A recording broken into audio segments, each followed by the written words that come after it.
Hello friend, GK power education 2.0 पर आपका welcome. आज की क्लास आपके लिए इंपॉर्टेंट रहने वाली है, तो वीडियो को आपको ध्यान से देखना है और चैनल को सब्सक्राइब लाइक आपको जरूर करना है। आज मैं आपको करवाने वाला स्टैटिक जीके के 10 इंपॉर्टेंट टॉपिक जो आपके हर एग्जाम में पूछे जाते हैं, तो इस वीडियो को आपको ध्यान से देखना है। ठीक है, तो चलते हैं आपके सामने। जो फर्स्ट टॉपिक आपके सामने दे रखा है, प्रमुख आंदोलन और संस्थाएं, तो इसके टॉपिक के इंपॉर्टेंट क्वेश्चन आप सामने देख लिए। ठीक है, तो फर्स्ट क्वेश्चन आपके सामने दे रखा है, इसको अच्छे से देखना, नंबर पर आपको नहीं जाना है, क्वेश्चन पर आपको ध्यान देना है। ठीक है, फर्स्ट क्वेश्चन देखिए, महात्मा गांधी ने सबसे पहले किस आंदोलन का नेतृत्व किया था। एक अच्छा क्वेश्चन है, एग्जाम में पूछा जाता है। ठीक है, तो इसका राइट आंसर हो जाएगा आपके सामने सी ऑप्शन, इसका राइट आंसर हो जाएगा। यानी चंपारण इसका राइट आंसर हो जाएगा। चंपारण सत्याग्रह किया गया था 1917 में किया गया था। महात्मा गांधी जी ने पहला आंदोलन किया था। ठीक है, ये आपको ध्यान में रखना होगा। ठीक है, इसके बाद देख लेते हैं नेक्स्ट क्वेश्चन। देखिए, महात्मा गांधी ने सविनय अवज्ञा आंदोलन कब शुरू किया गया था। तो 1930 में शुरू किया गया था, ये आपको ध्यान में रखना होगा। कब किया गया था? 1930 में सविनय अवज्ञा आंदोलन शुरू किया गया था महात्मा गांधी ने। ठीक है, इस बात का आपको ध्यान में रखना होगा। इसके बाद देखते हैं आपके सामने नेक्स्ट क्वेश्चन, गांधी जी के द्वारा नमक के जो सत्याग्रह का आंदोलन है किस वर्ष किया गया था। तो ये भी अच्छा क्वेश्चन है, ये भी 1930 में किया गया था। ठीक है, ये भी ध्यान रखना होगा। ठीक है, 1930 आपको ध्यान में रखना। ठीक है, इसके बाद देख लेते हैं नेक्स्ट क्वेश्चन। देखिए, असहयोग आंदोलन के दौरान गांधी जी ने किसकी उपाधि का प्रत्याज्ञान किया गया था। तो इनका राइट आंसर हो जाएगा आपके सामने सी करेक्ट आंसर हो जाएगा। ठीक है, फिर देख लेते हैं आगे, 1942 में भारत देश छोड़ो आंदोलन किसके द्वारा शुरू किया गया था। 1942 में भारत छोड़ो आंदोलन किसके द्वारा शुरू किया गया था। तो महात्मा गांधी जी के द्वारा शुरू किया गया था। ये भी अच्छा क्वेश्चन है, एग्जाम में देखा जा सकता है। ठीक है, इसके बाद देखिए, महात्मा गांधी के द्वारा चलाए गए किसी आंदोलन ने भारतीय किसानों की मदद की थी। यानी गांधी जी के चलाया गया ऐसा कौन सा आंदोलन था जो भारतीय किसानों की मदद की गई थी। तो वो हो जाएगा आपके सामने खेड़ा का सत्याग्रह का आंदोलन जो किया गया था, उसमें किसानों की मदद की गई थी। ठीक है, ये ध्यान रखना होगा। ठीक है, यानी कि ए इसका राइट आंसर हो जाएगा। अच्छा किसी ध्यान में रखना होगा। इसके बाद देखिए, फॉरवर्ड ब्लॉक का संस्थापक कौन था। तो ये हो जाएगा आपके सामने सुभाष चंद्र बोस, जो 1923 में इसकी स्थापना की गई थी। ये भी ध्यान रख सकते हैं, डेट भी आप 1923 में स्थापना की गई थी। सुभाष चंद्र बोस इसका संस्थापक रहा था। ठीक है, फिर देखिए, भारतीय राष्ट्रीय कांग्रेस की स्थापना किसने की थी। तो ये भी आपको ध्यान रखना होगा। तो किसने की थी? AU यानी AOU ने की गई थी, 1885 में की गई थी। ये भी ध्यान रख सकते हैं। ठीक है, दिसंबर के महीने में। ठीक है, इसके बाद देख लेते हैं आगे, सत्यशोधक के समाज की स्थापना किसने की थी। तो ये की थी आपके सामने राइट आंसर हो जाएगा, इसका राइट आंसर ए हो जाएगा। ठीक है, फिर देख लेते हैं आपके सामने नेक्स्ट क्वेश्चन देख लेते हैं, हिंदुस्तान सोशलिस्ट रिपब्लिकन एसोसिएशन की स्थापना कब की गई थी। ये की गई थी 1928 में की गई थी। कब की गई थी? 1928 में की गई थी। ठीक, इसके बाद आपके सामने नेक्स्ट टॉपिक रहने वाला है विटामिन से रहने वाला है। तो ये भी ध्यान रख सकते हैं, क्योंकि विटामिन से भी आपके सामने क्वेश्चन पूछ जाते हैं। ठीक है, निम्न में से कौन सा विटामिन ए का प्रमुख स्रोत होता है। तो चावल का हो जाएगा। ठीक है, ये ध्यान रखना होगा, चावल इसका राइट आंसर हो जाएगा। ठीक है, यानी कि मैं आपको स्टैटिक जीके के 20 टॉपिक करवाने वाला हूँ, जिसमें 10 टॉपिक मैंने ऑलरेडी वीडियो में करवा दिए। ठीक है, और 10 टॉपिक ये इस वीडियो में आपको करवाऊंगा। ठीक है, इस बात से आपको ध्यान रखना होगा। ठीक है, इसके बाद देखिए कि कौन सा विटामिन है B2 का प्रमुख स्रोत होता है। तो B2 का हो जाएगा आपके सामने अंडा हो जाएगा। ठीक है, इसके बाद देख लेते हैं नियोन किस विटामिन का रासायनिक नाम होता है। तो ये हो जाएगा विटामिन B3 का हो जाएगा। ठीक है, ये भी ध्यान रख सकते हैं। फिर देखिए, निम्न में से कौन सी बीमारी एक परजीव के कारण होती है। तो वो कौन सी हो जाएगी? मलेरिया हो जाएगी। ठीक है, इसके बाद देखते हैं विटामिन डी का रासायनिक नाम क्या होता है। तो विटामिन डी का रासायनिक नाम आप सभी जानते होंगे, सी इसका राइट आंसर हो जाएगा। इसके बाद देखिए, बालू मक्खी के कारण कौन सा रोग फैलता है। तो वो भी ध्यान रखना होगा, सी इसका राइट आंसर हो जाएगा। फिर देखिए, विटामिन सी का रासायनिक नाम क्या होता है। तो विटामिन सी का आप सभी जानते होंगे स्कर्बिक एसिड होता है। ठीक है, इसके बाद देखते हैं विटामिन ई का रासायनिक नाम, तो टैकोफेराल हो जाएगा। ठीक है, इसके बाद देखते हैं मिर्गी किस अंग से संबंधित होती है। तो ये होती है आपकी मस्तिष्क से। ठीक है, ये भी ध्यान रखना होगा। इसके बाद देखते हैं टीबी किस अंग को सबसे अधिक प्रभावित करती है। तो टीबी जो हो जाती है तो किस अंग को प्रभावित करती है? ये फेफड़े को करती है। ठीक है, फेफड़ा इसका राइट आंसर हो जाएगा।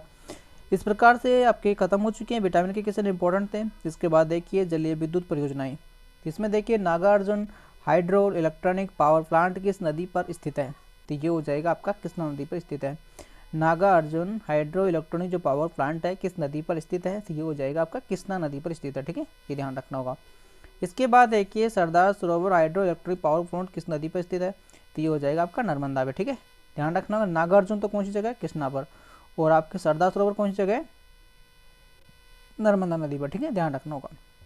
भांगना नागल हाइड्रोक्लिक पावर प्लांट कौन सी नदी पर है, तो ये हो जाएगा आपके सामने सतलज पर हो जाएगा। ठीक, इसके बाद देखिए सलला हाइड्रो इलेक्ट्रॉनिक पावर प्लांट कौन सी नदी पर स्थित है, तो ये हो जाएगा आपका चिनाब नदी पर। ठीक है, फिर देखिए शिवनम समुद्रम हाइड्रो इलेक्ट्रॉनिक पावर प्लांट कौन सी नदी पर स्थित है, तो आपकी कावेरी नदी पर हो जाएगा। ठीक है, फिर देख लेते हैं बांगड़ा नागरा परियोजना किस राज्य में स्थित है, तो ये हो जाएगा आपकी पंजाब में। कौन सी जगह, पंजाब में। ठीक है, फिर देखिए नागार्जुन सागर बांध है किस राज्य में स्थित है, नागार्जुन सागर बांध हो जाएगा आपके आंध्र प्रदेश में। ठीक है, आंध्र प्रदेश का राइट आंसर हो जाएगा। ठीक है, नागार्जुन सागर बांध। सरदार सरोवर परियोजना का निर्माण किस वर्ष पूरा हुआ था, सरदार सरोवर जो परियोजना का निर्माण है कौन से वर्ष पूरा किया गया था, तो ये किया गया था आपके 1917 में। ठीक है, यानी 1917 में कंप्लीट हुआ था। ठीक है, फिर इसके बाद देखिए कोसी नदी जो परियोजना भारत और किसी देश के बीच साझा परियोजना है, तो ये हो जाएगी नेपाल के बीच। ठीक है, भारत और नेपाल के बीच। इस प्रकार से आपके जल विद्युत के 10 क्वेश्चन मैंने लिए थे, तो वो कंप्लीट हो चुके हैं, क्योंकि हर टॉपिक से मैं आपको 10 ही क्वेश्चन करवाऊंगा। इस बात का आपको ध्यान रखना होगा, फिर उसके आधार पर आपको ध्यान रखते हुए आगे बढ़ना है। ठीक है, फिर देखिए इसमें आपका नेक्स्ट टॉपिक रहने वाला है SI यूनिट से संबंधित। ठीक है, फिर देखिए इसमें निम्नलिखित में से कौन सी लंबाई SI की इकाई है, यानी लंबाई की इकाई आपको बताना तो हो जाएगा आपके सामने मीटर हो जाएगी। ठीक है, फिर देख लेते हैं विद्युत धारा का SI मात्रक क्या होता है, विद्युत धारा का हो जाएगा एम्पियर। ठीक है, यानी विद्युत धारा का जो SI मात्रक होता है तो वो हो जाएगा आपका एम्पियर हो जाएगा। इसके बाद देखिए ताप की SI की इकाई क्या होती है, ताप की हो जाएगी केल्विन। ठीक है, ध्यान रखना होगा। द्रुमान की देखिए द्रुमान को हो जाएगा आपका किलोग्राम में हो जाएगा। ठीक है, इसके बाद देखिए समय की हो जाएगी सेकंड हो जाएगा। इसके बाद देखिए प्रकाश की तीव्रता की SI क्या होती है, प्रकाश की तीव्रता की हो जाएगी आपके सामने ए ऑप्शन हो जाएगी। ठीक है, फिर देखिए पदार्थ की मात्रा SI क्या होती है, पदार्थ की SI मात्रा हो जाएगी मोल हो जाएगी, यानी पदार्थ की मात्रा की SI इकाई तो मोल हो जाएगी। इसके बाद देखिए बल की तो यूनिट इसकी हो जाएगी न्यूटन, क्या हो जाएगा, न्यूटन हो जाएगा। फिर देखिए दबाव की SI मात्रक तो पास्कल हो जाएगा इसका राइट आंसर। फिर देख लेते हैं शक्ति तो पावर हो जाएगा इसका। ठीक है, इसका हो जाएगा वाट, शक्ति का वाट हो जाएगा। ठीक है, शक्ति का वाट हो जाएगा। ठीक है, ये ध्यान रखना होगा। फिर देखिए इसके बाद में नेक्स्ट टॉपिक होने वाला आपके वाद्य यंत्र से संबंधित। उस्ताद मुश्ताक अली खान किस वाद्य यंत्र से जुड़े हुए हैं, तो ये जुड़े हुए हैं आपके सितार से जुड़े हुए हैं। कौन से क्वेश्चन हो जाएगा इसका, सितार इसका राइट आंसर हो जाएगा। ध्यान रखना होगा, सी करेक्ट आंसर हो जाएगा। इसके बाद देख लेते हैं निम्न में से ऐसा कौन सा प्रसिद्ध तबला वादक नहीं है, तो तबला वादक नहीं है तो शिव कुमार शर्मा इसका तबला वादक नहीं है, सी इसका राइट आंसर हो जाएगा। इसका राइट आंसर हो जाएगा सी, इसका राइट आंसर हो जाएगा, इसका राइट आंसर हो जाएगा सी करेक्ट आंसर हो जाएगा। ठीक है, सी इसका राइट आंसर हो जाएगा। ठीक है, इसका राइट आंसर क्या हो जाएगा, सी राइट आंसर हो जाएगा, आपको ध्यान में रखना होगा। इसके बाद चलते हैं नेक्स्ट क्वेश्चन पर। शिव कुमार शर्मा का संबंध किस वाद्य यंत्र से संबंधित है, शिव कुमार शर्मा का जो संबंध है कौन से वाद्य यंत्र से संबंधित है, इसका राइट आंसर हो जाएगा सतुर से हो जाएगा, यानी कि बी इसका राइट आंसर हो जाएगा। ये भी आपको ध्यान में रखना होगा, यानी सी इसका राइट आंसर नहीं, इसका राइट आंसर हो जाएगा बी ऑप्शन। ठीक है, ये आपको ध्यान में रखना होगा। ठीक है, इसके बाद चलते हैं नेक्स्ट क्वेश्चन पर। निम्न में से ऐसा कौन सा एक भारतीय शास्त्रीय बांसुरी वादक थे, तो कौन थे, जिनका राइट आंसर भी आपको ध्यान रखना होगा, हरिप्रसाद चौरासिया इसका राइट आंसर हो जाएगा, यानी कि इसका राइट आंसर बी हो जाएगा। ये भी आपको ध्यान में रखना होगा। ठीक है, इसके बाद चलते हैं नेक्स्ट क्वेश्चन पर। पंडित राम नारायण किस वाद्य यंत्र से संबंधित है, यानी पंडित जो राम नारायण थे वो कौन से वाद्य यंत्र से संबंधित है, इनका राइट आंसर हो जाएगा सारंगी। ठीक है, सारंगी इनका राइट आंसर हो जाएगा, यानी सी करेक्ट आंसर हो जाएगा। इसके बाद हमें देखते हैं जहांगीर हुसैन कौन से वाद्य यंत्र से संबंधित है, तो जहांगीर जो हुसैन थे कौन से वाद्य यंत्र बजाते थे, इनका राइट आंसर हो जाएगा तबला। ठीक है, इसके बाद देखिए बिस्मिल्लाह कौन से वाद्य यंत्र से संबंधित है, तो बिस्मिल्लाह खान हो जाएगा आपके सामने, किससे हो जाएगा, बिस्मिल्लाह खान हो जाएगा आपके शहनाई से। ठीक है, कौन से हो जाएगा, शहनाई से। ठीक है, इसके बाद देखते हैं लक्ष्मण महाराज किसी वाद्य यंत्र से संबंधित है, तो ये हो जाएंगे आपके तबला से। ठीक है, तबला इसका राइट आंसर हो जाएगा।